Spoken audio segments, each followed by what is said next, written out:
지난 시간은 우리 어디까지? 로마서까지 했죠. 네.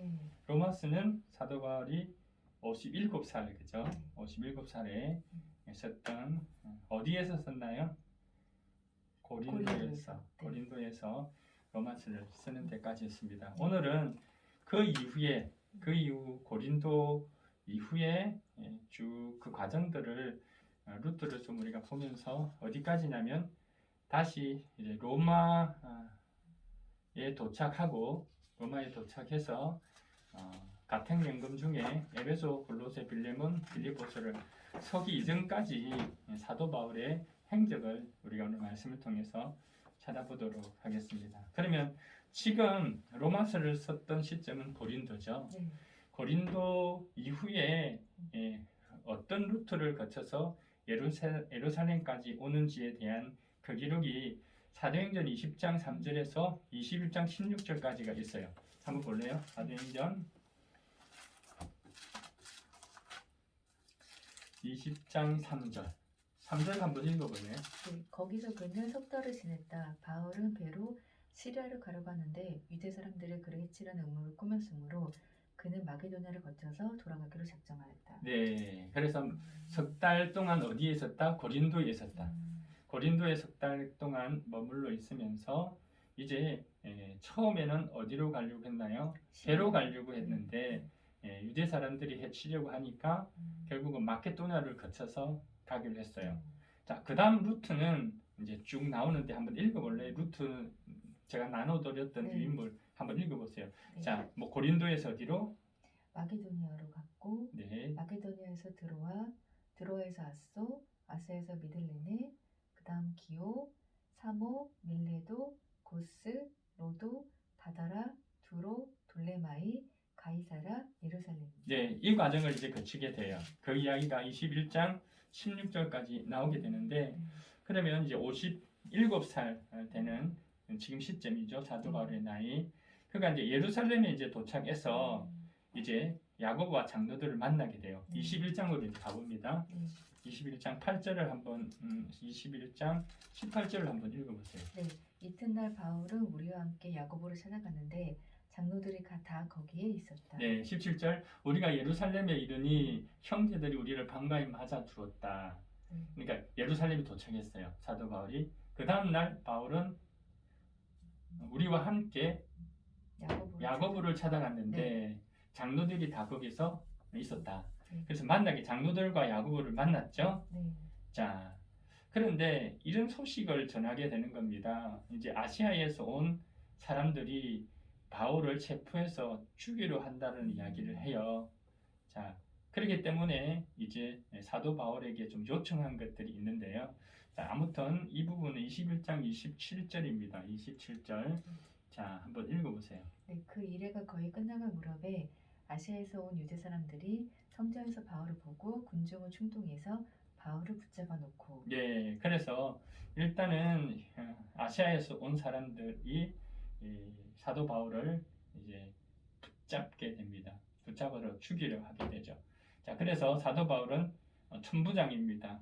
글라우디오 루시아에게 인도되게 되죠. 21장 32절이요. 네, 그는 곧 병사들과 백부장들을 거느리고 그 사람들에게로 달려갔다. 그들은 천부장과 군인들을 보고 바울을 때리는 것을 멈췄다. 네. 자, 그래서 바울이 천부장에게 인도됩니다. 33절 천부장이 가까이 가서 그죠? 바울을 체포하였다. 바울을 체포하게 되죠. 데리고 가는 겁니다. 인도되었습니다. 자, 인도되고 나서 그 다음 사도 바울이 그냥 인도된 게 아니고 그때 동포들에게요 자기의 신앙을 간증하게 되는 겁니다. 그래서 그 이야기가 나오는데요. 여기 보시면 22장 1절입니다. 네, 동포 여러분, 내가 이제 여러분에게 드린 해명을 잘 들어주시기 바랍니다. 예, 그래서 22장 1절에서 21절까지 사도 바울의 간증이 나와요. 사도 바울의 간증은 총 똑같은 다메섹 도상에서 예수님을 만났던 간증을 3번 해요. 그게 사도행전 9장 1절에서 9절이 나오고 지금 22장 1절에서 21절, 사도행전 26장 1절에서 18절에 한 번 더 나와요. 그래서 사도 바울은 이 동포들에게 간증을 하게 됩니다. 자, 그리고 나서 이제 천부장이 누굽니까? 글라우디오 루시아가 이제 대제사장과 온 의회원들을 모아놓고 자, 무슨 일로 고소하고 있는지에 대해서 이제 알아보려고 했어요. 23장 1절입니다. 네, 바울이 의원들을 주목하고 말하였다. 동포 여러분, 나는 이날까지 하나님 앞에서 오로지 바른 양심을 가지고 살아왔습니다. 네, 그러면서 이제 사도 바울이 의회 앞에서 다시 해명을 하게 됩니다. 내가 어떠했는지에 대해서 사도 바울이 해명하는 모습이 나오죠. 자, 그리고 나서 23장입니다. 23장 우리 12절에서 22절은 이제 사도 바울을 죽이려고 하는 그 업무가 밝혀지게 돼요. 여기 23장 12절부터인데요. 자, 여기 12절 한번 읽어볼래요? 네, 날이 새니 유대 사람들이 모이하여 바울을 죽이기 전에는 먹지도 마시지도 않겠다고 맹세하였다. 네, 그리고 나서 이 모의에 가담한 사람은 40명이 넘었대요. 사도 바울이 이제 생명의 위협을 느낀 거죠. 자, 생명의 위협을 느끼자 결국 사도 바울은요, 지금 예루살렘에서 벨릭스 총독이 있는 가이사르로 이송을 하게 됩니다. 그게 23장 23절부터예요. 23장 23절부터 35절인데 이제 바울은 예루살렘에서 있으면 이제 위험하잖아요. 그러니까 그 당시 벨릭스 총독, 로마 총독이 관할하고 있는 군대가 있는 그 가이사라로 이송을 하게 됩니다.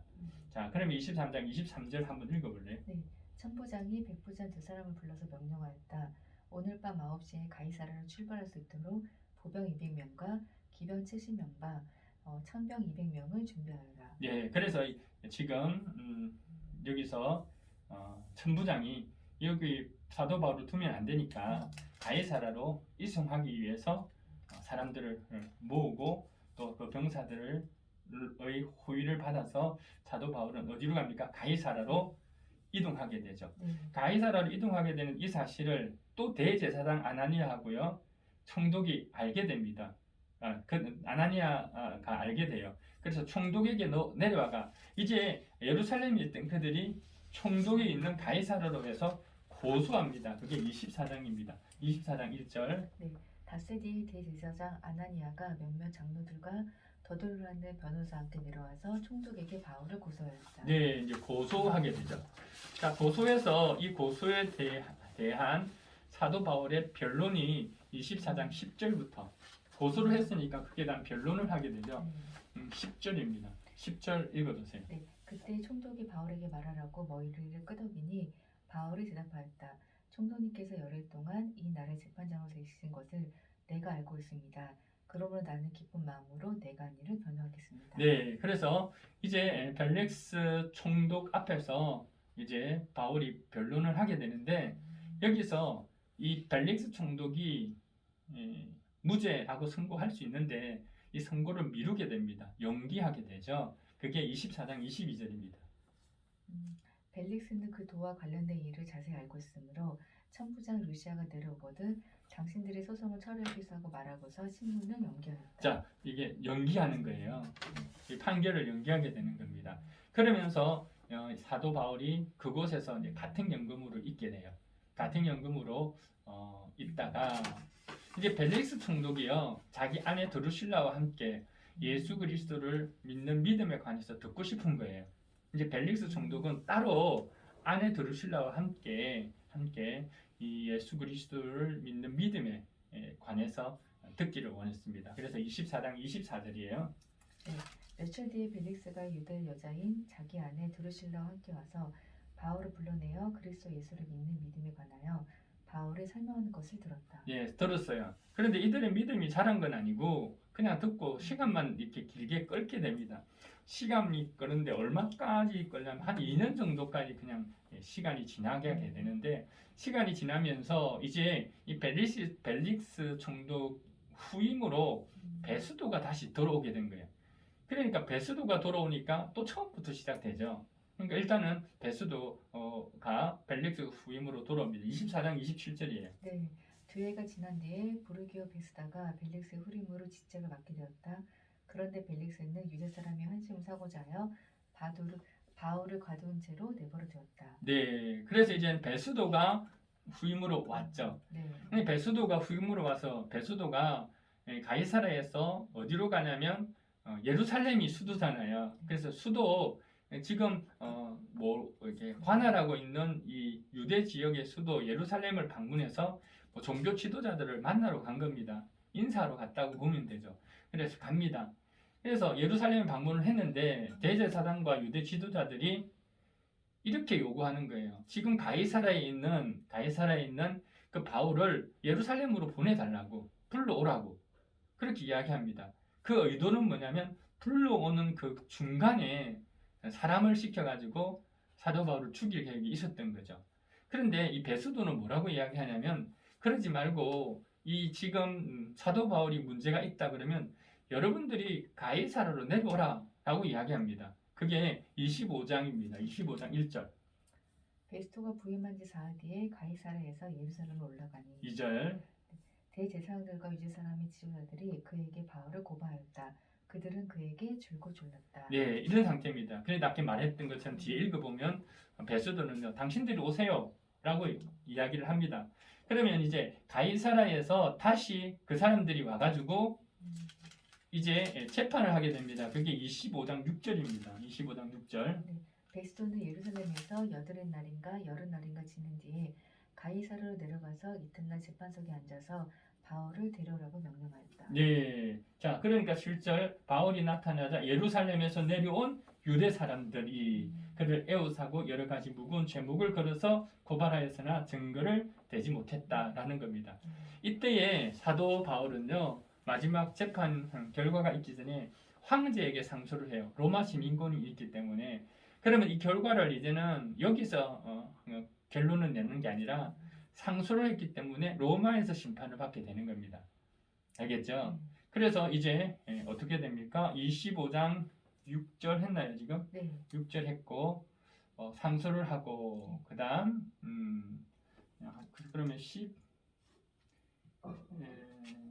11절 한번 읽어보세요. 네. 25장 25장 11절 만일 내가 나쁜 짓을 저질러서 사형을 받을 만한 무슨 일을 하였으며 죽는 것을 마다하지 않겠습니다. 그러나 나를 고발하는 이 사람들의 고발 내용에 아무런 근거가 없으며 어느 누구도 나를 그들에게 넘겨줄 수 없습니다. 나는 황제에게 상소합니다. 네, 황제에게 상소하죠. 그때에 베스도가 이제 총독이 된 베스도가 배심원들과 협의를 하고 그대가 황제에게 상소하였으니 황제에게로 갈 것이요 하고 말했다라고 이야기합니다. 됐죠? 네. 자, 그리고 나서 이제 아그리빠 왕이 당시 유대의 왕이었던 아그리빠가 버니게와 함께 베스도에게 이제 인사하러 온 겁니다. 그래서 새로운 총독이 왔으니까 인사하러 왔어요. 가이사라에 옵니다. 그게 25장 13절. 네, 며칠이 지난 뒤에 아그리빠 왕과 버니게가 베스도에게 인사하려고 가이사라에 왔다. 네, 왔습니다. 자, 그리고 나서 아그리빠가 이제 바울의 말을 좀 듣고 싶어 했죠. 25장 22절. 네, 아그리빠가 베스도에게 말하기를 나도 그 사람의 말을 직접 들어보고 싶습니다 하니 베스도가 내일 그의 말을 들어보십시오 하고 대답하였다. 예, 그러니까 26장 보세요. 26장 1절에서 29절까지의 내용은 이 바울이 아그리빠 왕 앞에서 변호하는 이야기가 나와요. 자, 이 변호가 끝이 나고 나서 이제는 4차 전도 여행을 하게 되는데 이 4차 전도 여행이라고 하면 로마 행을 이야기하는 겁니다. 이제 사도 바울이 로마에 상소했기 때문에 황제에게 상소했기 때문에 이제 유대에서 재판을 받는 것이 아니라 로마에서 재판을 받아야 되잖아요. 그러면 이제 로마로 가는 그 길이 있잖아요. 지금 가이사라에서 로마행으로 가는 그 전 기간을 우리는 4차 전도 여행이라고 이야기합니다. 4차 전도 여행, 로마행을 이야기하는데 자, 그게 27장 1절입니다. 한번 읽어보세요. 우리가 배로 이탈리아에 가야 하는 것이 결정되었을 때 그들은 바울과 몇몇 다른 제수를 황제 부대 백부장 율리오라는 사람에게 넘겨주었다. 예, 그러다가 이제 유라굴라라는 폭풍을 만나가 결국 몰타스에 도착하게 되죠. 그게 28장 1절입니다. 우리가 안전하게 목숨을 구한 뒤에야 비로소 그곳이 몰타섬이라는 것을 알았다. 예, 그리고 마침내 이제 로마에 도착하죠. 28장 14절. 네, 우리는 거기서 신도들을 만나서 그들의 초청을 받고 1일 동안 함께 지냈다. 그런 다음에 드디어 우리는 로마로 갔다. 네, 그게 이제 언제까지냐면요. 사도 바울이 60살까지. 네. 60살까지가 이게 로마에 도착을 한 겁니다. 네. 그런데 로마에 도착하자마자 가택연금에 들어가는데 몇 년 동안은 2년 동안 가택연금을 들어가게 돼요. 그리고 28장 23절. 네, 그들은 바울과 만날 날짜를 정하였다. 그날에 더 많은 사람이 바울의 숙소로 찾아왔다.